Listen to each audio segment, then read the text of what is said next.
یہ کلاسیں چل رہی ہیں ان کا موضوع ہے حضرت محمد صلی اللہ علیہ وسلم کی تعلیمات کی روشنی میں یہ جو باہمی جھگڑے ہوتے ہیں، لڑائیاں ہوتی ہیں مختلف قسم کی، تو اس کا حل حضور پاک صلی اللہ تعالی علیہ وسلم کی تعلیمات کی روشنی میں۔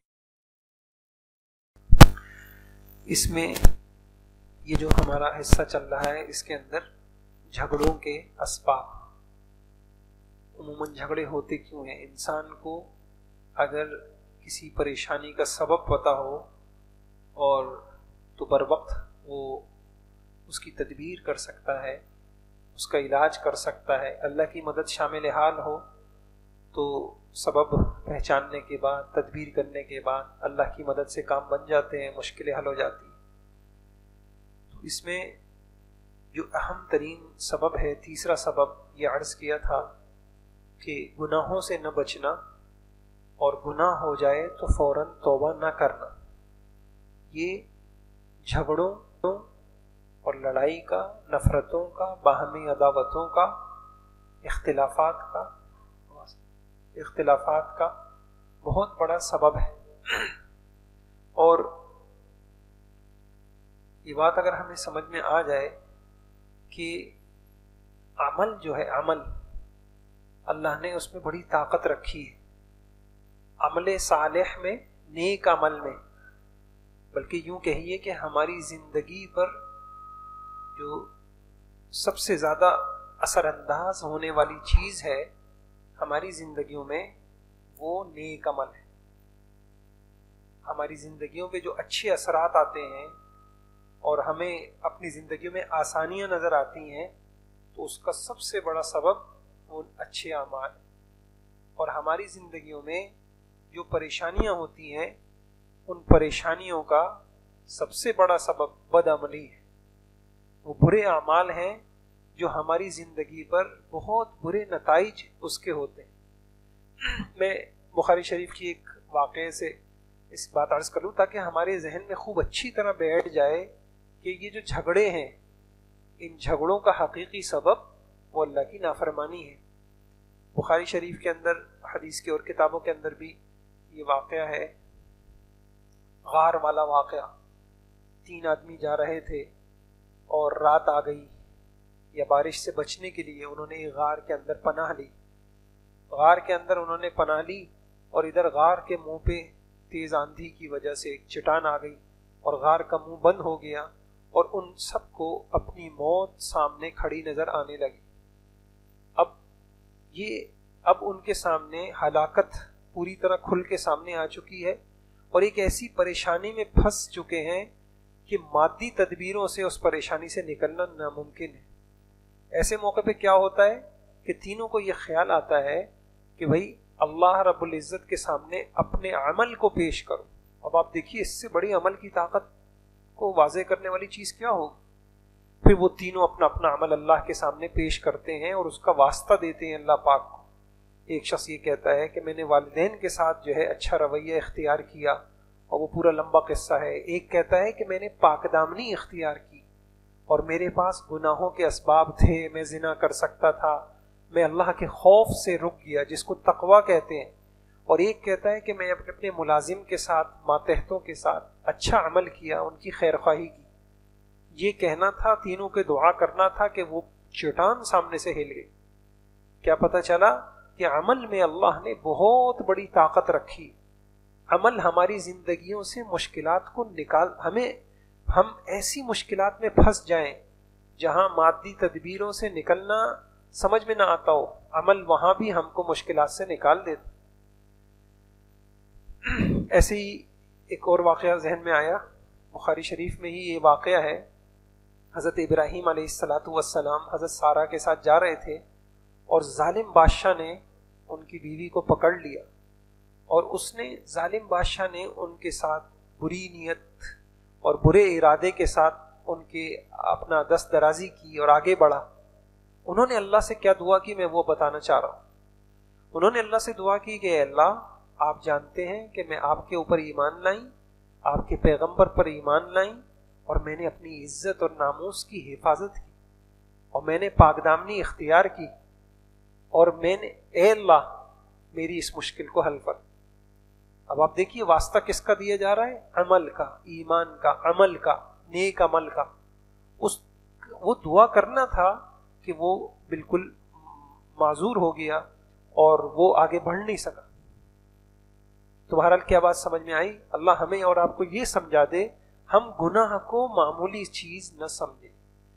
اب ان دو مثالوں سے کیا پتہ چلا کہ بڑی بڑی مشکلات میں جب انسان پھنس جائے تو اعمال انسان کو ان مشکلات سے نکال دیتے. اور پھر یوں بھی سمجھیے کہ اور یہ جو گناہ ہیں یہ انسان کو بڑی بڑی مصیبتوں میں پھنسا دیتے. نظر نہیں آتا، اس وقت نظر نہیں آتا آگے کتنی مشکلات آتی. ان مشکلوں میں سے ایک بڑی مشکل یہ بھی ہے کہ انسان گناہوں کی وجہ سے سزا کے طور پہ اللہ رب العزت اس گناہگار کی محبت دلوں سے کھینچ لیتے. اب اس کی نہ بیوی اس سے محبت کرتی ہے، نہ اولاد، نہ اس کے عزیز اقارب رشتہ دار. اور بھائیوں محبت یہ اتنی بڑی نعمت ہے اللہ کی کہ محبت کے ساتھ چھوٹی چھوٹی خوشیاں بھی انسان کے لیے بڑی خوشی بن جاتی. اور اگر محبت نہ ہو بھائیوں تو بڑی بڑی خوشیاں، بڑے بڑے اسباب راحت کے ساتھ بھی انسان کا جینا مشکل ہو جاتا. جو ہمارے گھروں میں آج ہو رہا ہے، نرم بستریں موجود ہیں، عمدہ قالین موجود ہیں، شاندار پردے موجود ہیں اور ٹائل موجود ہیں، لاکھوں کے ہمارے باتھ روم اور واش روم ہیں، اور ہمارے گھروں میں کیا نعمت نہیں ہے.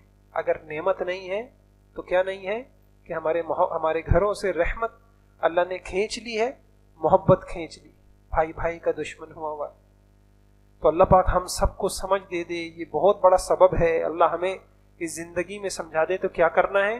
ہمیں جو ہے گناہوں والی زندگی سے توبہ کرنا ہے. اور میں نے اس میں کچھ روایتیں آپ کے سامنے پیش کی تھی. آج کچھ انشاءاللہ مزید روایتیں اور آیتیں آئیں گی. قرآن پاک کی ایک آیت ہے وَلَا يَزَالُونَ مُخْتَلِفِينَ إِلَّا مَن رَحِمَ رَبُّكَ، اور ان میں آپس میں اختلاف ہی رہے گا، آپس میں لڑتے بھڑتے ہی رہیں گے، البتہ جن لوگوں پر اللہ تعالیٰ رحم کر دے تو ان کی پھر یہ نوعیت نہیں ہوگی. علماء نے لکھا اس سے معلوم ہوا جو لوگ آپس میں بلا وجہ آپس میں لڑتے ہیں، اختلاف کرتے ہیں، تو وہ رحمت خداوندی سے محروم ہے. وہ رحمت خداوندی سے محروم. یہ جو اللہ کی رحمت ہوتی ہے نا بھائیوں، یہ رحمت سے ہماری کام بنتے ہیں. یعنی آج بھی میں شام کو یہ عرض کر رہا تھا، حضور پاک صلی اللہ علیہ وسلم کو اللہ پاک نے کیا احسان یاد دلایا؟ فَبِمَا رَحْمَةٍ مِّنَ اللَّهِ لِنْتَ لَهُمْ فَبِمَا رَحْمَةٍ مِّنَ اللَّهِ لِنْتَ لَهُمْ. یہ آپ کے اوپر اللہ کی رحمت ہو گئی ہے کہ ہم نے آپ کو نرم دل بنایا. معلوم ہوا کسی پہ اللہ کی رحمتیں ہوتی ہیں تو اس گھر میں نرم دلی آتی ہے، اس گھر والوں میں نرم دلی آتی ہے. اور دل نرم ہو تو رویے بھی نرم ہو. اور اسی کے برخلاف آپ دیکھیے قرآن کریم میں ہے فَبِمَا نَقْضِهِمْ مِيثَاقَهُمْ لَعَنَّاهُمْ وَجَعَلْنَا قُلُوبَهُمْ قَاسِيَةً. جب تم نے نافرمانیاں کی تو ہم نے تمہارے اوپر رحمت نہیں لعنت برسائی، اور اس لعنت کا نتیجہ کیا بتایا؟ کہ تمہارے دل سخت بن گئے. لعنت کا نتیجہ کیا بتایا؟ دل سخت بن گئے. اب آپ مجھے بتائیے جب دل سخت ہوں گے تو زبان نرم کیسے ہو سکتی؟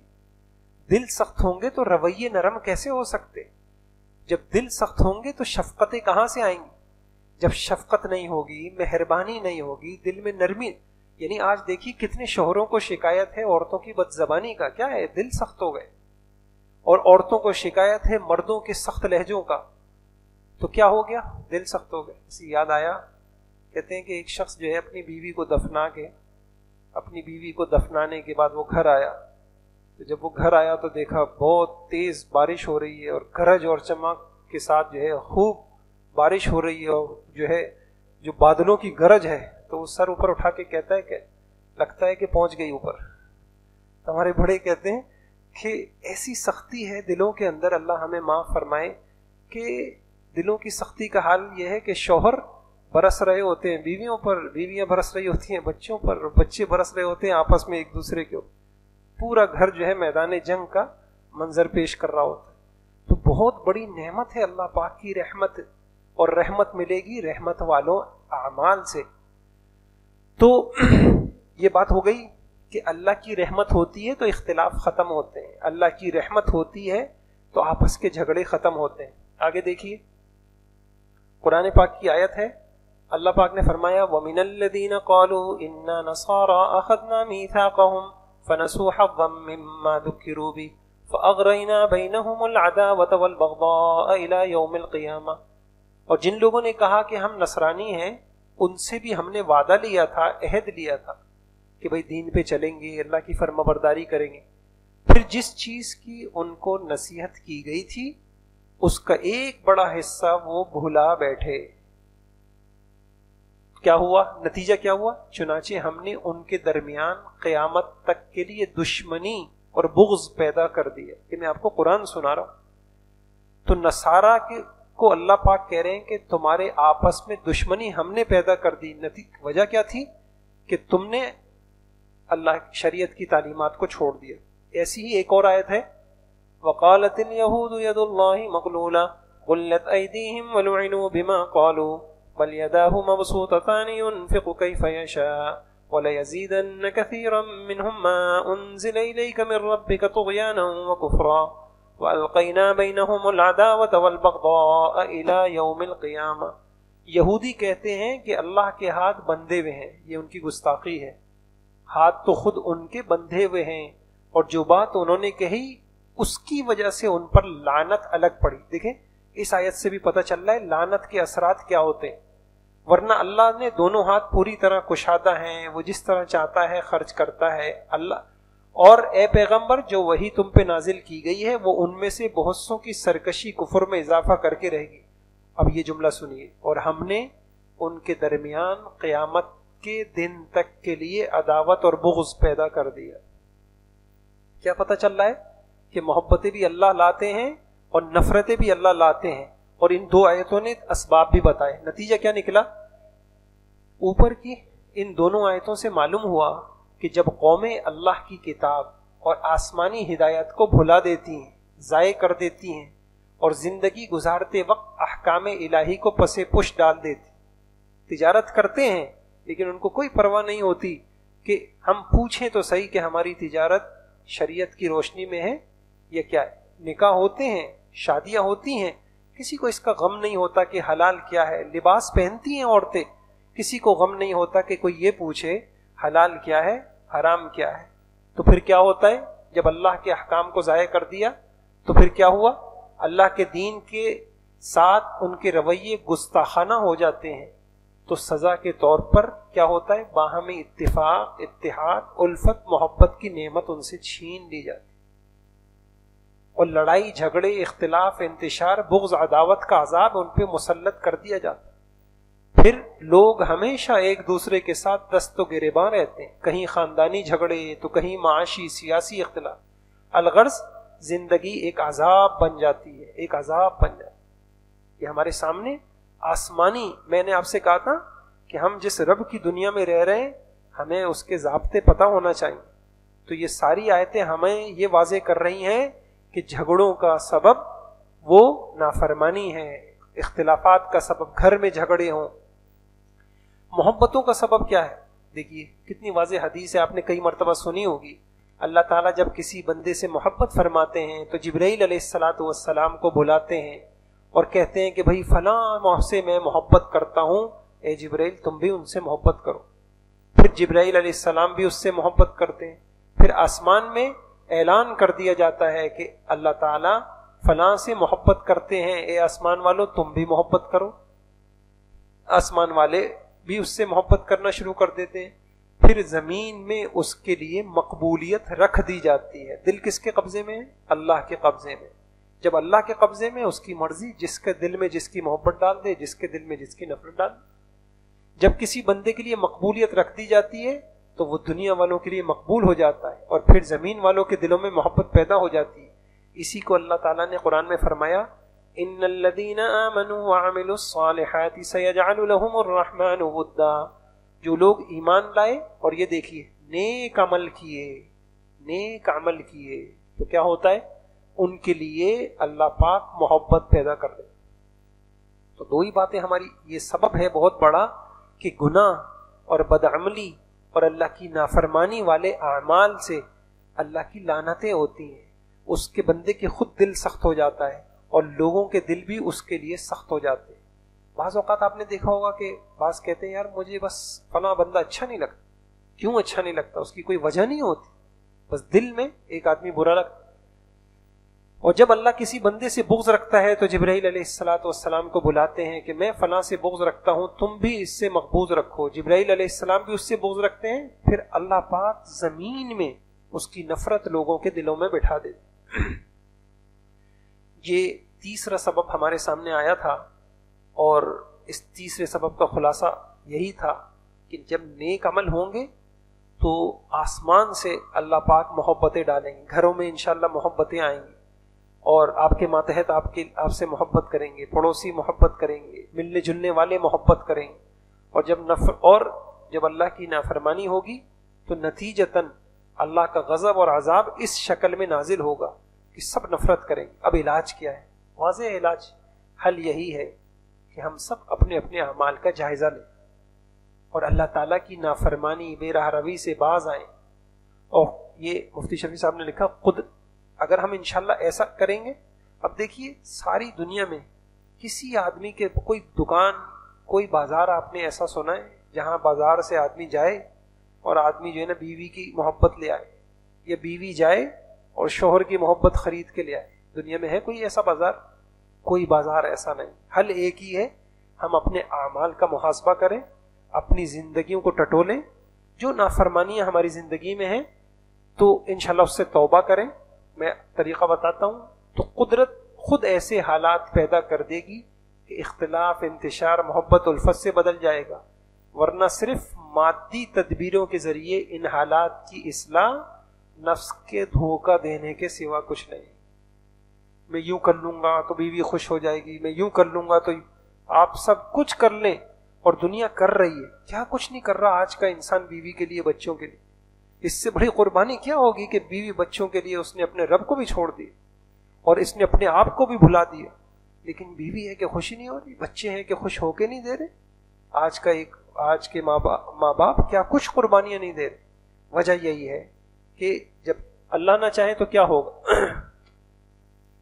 ایک روایت میں آتا ہے کہ حضرت معاویہ رضی اللہ تعالیٰ عنہ نے حضرت عائشہ رضی اللہ تعالیٰ عنہ کو ایک خط لکھا کہ آپ مجھے مختصر سی نصیحت فرمائیں. حضرت عائشہ رضی اللہ عنہ نے جواب میں جو حدیث لکھی آپ اسے دیکھیں. کیا حدیث لکھی؟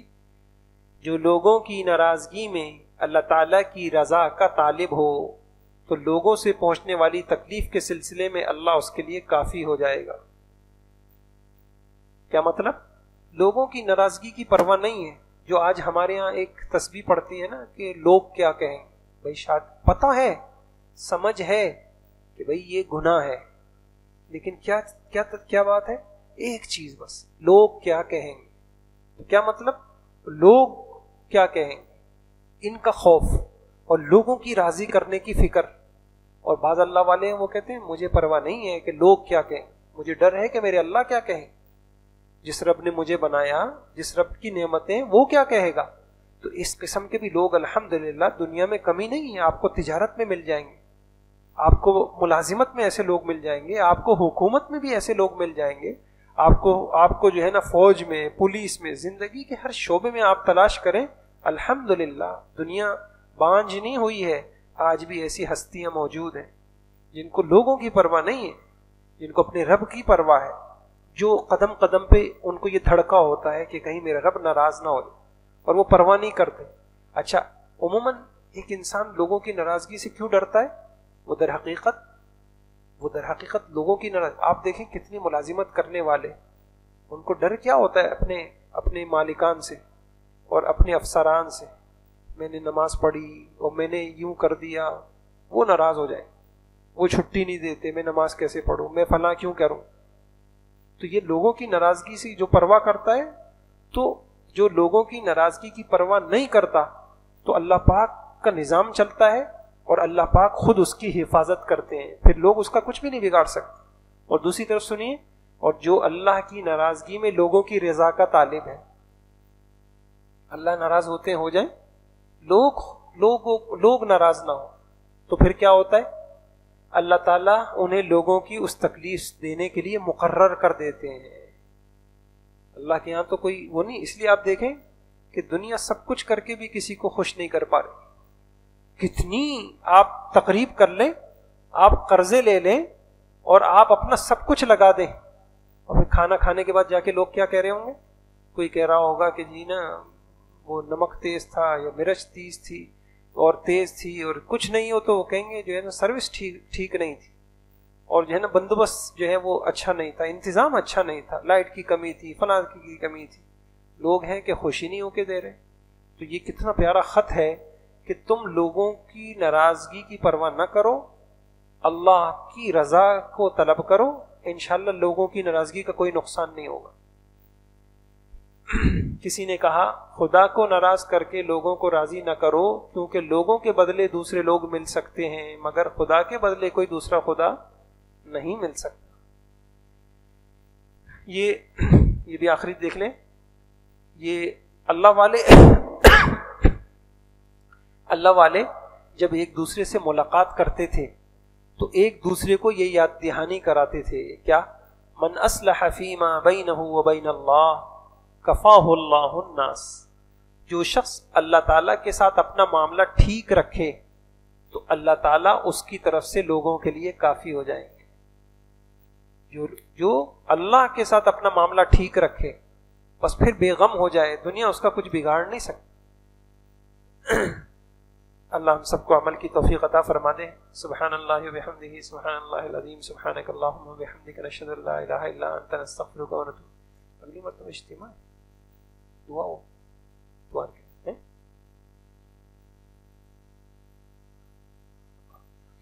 اس میں یہ کہہ رہے ہیں کہ اس کا بھی اہتمام کر لیں. اس میں ایک گزارش یہ ہے کہ اب جو نشستیں انشاءاللہ ہوں گی, اب یہ ہم نے عمومی صرف 3 اسباب بتائے, اور یہ سب قرآن و حدیث کی روشنی میں, اور یہ وہ اسباب تھے جو جھگڑوں کے عمومی اسباب ہیں. اب انشاءاللہ جو خصوصی اسباب ہوتے ہیں, مثال کے طور پہ خاندانی جھگڑے, تو شوہر کی طرف سے جو جھگڑے ہوتے ہیں اس کے اسباب کیا ہیں, بیوی کی طرف سے جو جھگڑے ہوتے ہیں اس کے اسباب کیا ہیں.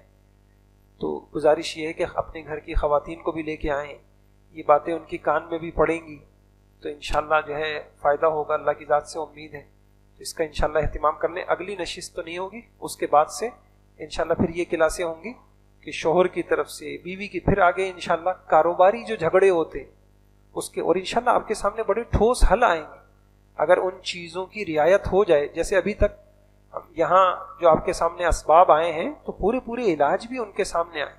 مثلا جذباتی رویے, اس کے پورے 5 علاج آپ کے سامنے آئے, اور جو ناحق ظلم زیادتی حق تلفیاں ہوتی ہیں اس کے طریقے آپ کے سامنے آئے, یہ اس کا طریقہ آپ کے سامنے آیا.